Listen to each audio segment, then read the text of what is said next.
سکون اللہ نے دیا ہے، اپنے دوستوں کو دیا ہے. اللہ کے دشمنوں کو سکون نہیں مل سکتا.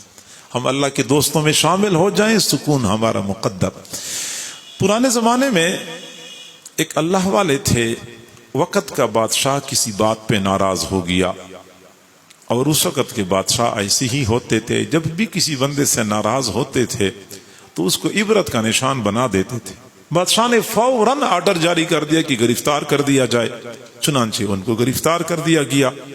بادشاہ نے اگلا آرڈر جاری کر دیا کہ 3 دن کے بعد اس کو بھوکے شیر کے سامنے ڈال دیا جائے. اب حکم کی تعمیل ہو گئی. شیر کو چڑیا گھر سے لایا گیا اور بہت بڑے جنگلے کے اندر اس کو بند کر دیا گیا، اور 3 دن تک مسلسل شیر کو بھوکا رکھا گیا، کچھ بھی نہیں کھلایا گیا. اور شہر میں اعلان ہو گیا کہ آج ایک بندے کو بھوکے شیر کے سامنے ڈالا جائے گا، اگر کسی نے تماشا دیکھنا ہے تو آ جائے. چنانچہ لوگ جوک در جوک تماشا دیکھنے کے لیے پہنچ گئے. اب شیر اپنے جنگلے میں تھا اور بڑا غصے میں تھا، غیظ و غضب کی حالت میں تھا، غرا رہا تھا اور اس کو غصہ آ رہا تھا کہ مجھے کھانا کیوں نہیں دیا گیا. چنانچہ اللہ والے کو لایا گیا. شیر ایک کونے میں تھا اور اگلے کونے میں دروازہ کھول دیا گیا، اور اللہ والے کو دروازے کے اندر سے دھکیل دیا گیا، باہر سے دروازہ بند کر دیا گیا. شیر تو چھلانگے لگاتا ہوا پہنچ گیا، لیکن شیر کا دل بھی تو اللہ کے قبضہ قدرت میں ہوتا ہے.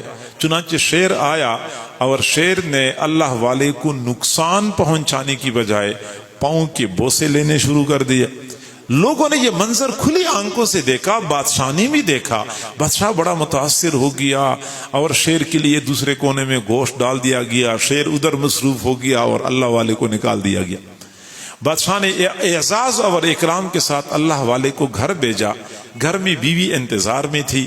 بیوی کو پتا تھا کہ میرا خاوند تو واپس نہیں لوٹ کے آئے گا، ممکن ہے کچھ بچی کچی ہڈیاں میرے پاس واپس آ جائیں، لیکن خاوند زندہ سلامت دروازے سے داخل ہو گیا. بیوی حیران رہ گئی. خاوند نے پورا واقعہ بتا دیا کہ مسئلہ اس طرح پیش آیا. تب بیوی نے ایک سوال پوچھا کہ آپ سچ سچ بتائیں، جب شیر آپ کی طرف بھاگتا ہوا آ رہا تھا اس وقت آپ کی قلبی کیفیت کیا تھی؟ ہم میں سے کوئی ہو تو شاید شیر کے پہنچنے سے پہلے ہی کام اس کا ہو جائے، اٹیک ہو جائے اور اس کا کام ختم ہو جائے.